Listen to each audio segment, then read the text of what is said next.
Mysterious Britain, Dark Yuletide, Ghosts, Druids, and the Wintering World. Welcome to Mysterious Britain, an exclusive series for our Patreon members of News of the Times. Tonight, we're stepping into a very different kind of Christmas story, not the tinsel and trifle sort, but the older, colder, stranger Christmas that lived in the British imagination long before Victorian sentiment polished the season's edges. This is the Christmas of long nights and liminal hours, when the fire is banked high, the wind prowls around the eaves, and people once believed that the world grew thin enough for older things to wander through. And so, for this Yuletide edition of Mysterious Britain, we're taking a gentle but curious stroll into the deeper layers of the season, the stories beneath the stories. We'll look at the Druidic solstice, when the sun itself was thought to falter, the ghostly traditions that once made Christmas Eve the true night of hauntings, the darker customs from wassailing to protective magic, and the winter creatures, from helpful house spirits to enormous festive cats that once shared the landscape of midwinter. It's all part of a world that feels at once ancient and strangely familiar. And because this is a Patreon special, we can linger a little longer by the fire, where tales settle best. So, make yourself comfortable, perhaps with something warm in hand, and join us as we wander into the shadows and candlelight of dark Yuletide, where Britain's winter traditions became just a little more mysterious. The Druidic winter solstice, midwinter, mystery, and the turning of the sun. Long before Christmas candles glowed in cottage windows, long before the medieval church set its feast days, midwinter was already a sacred hinge point in the ancient British year.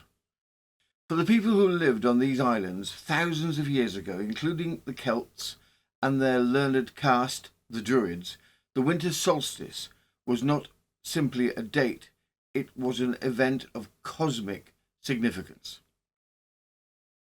The origins of midwinter rituals. In the deep past, life revolved entirely around the rhythms of nature. The waning of sunlight, the return of the long nights, the uncertainty of survival through cold months.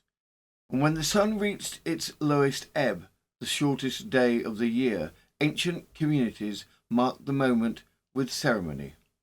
This was the rebirth of the sun, the turning of the great wheel, the day when darkness stopped its advance and light began slowly to reclaim the day.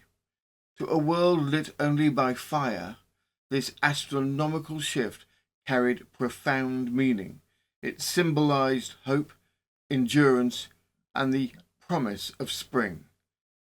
Many later winter customs still echo these early celebrations.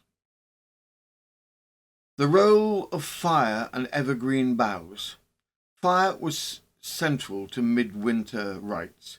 Bonfires were lit on hilltops across Britain and Ireland, not simply for warmth, but as a symbolic strengthening of the returning sun. Sparks and rising smoke were believed to carry prayers upwards, while glowing embers were carried home to protect the household through the winter. Alongside fire, the ancient world turned to the small but stubborn green of evergreen plants. Holly, ivy, and yew, the plants that refused to die back, were brought indoors as tokens of life in the season of death. Their presence signalled continuity, resilience, and the belief that the turning year would bring renewal. Later Christianized Christmas greenery still carries the echo of these rites. Why mistletoe was sacred. Support history that doesn't behave. Join us on Patreon for daily episodes, no ads, and enough 19th century oddities to fuel your next dinner party. It's £5 a month, and unlike a pint, won't leave you questioning your choices, and with 1 week free trial you've got nothing to lose. News of the time, historical crime at patreon.com.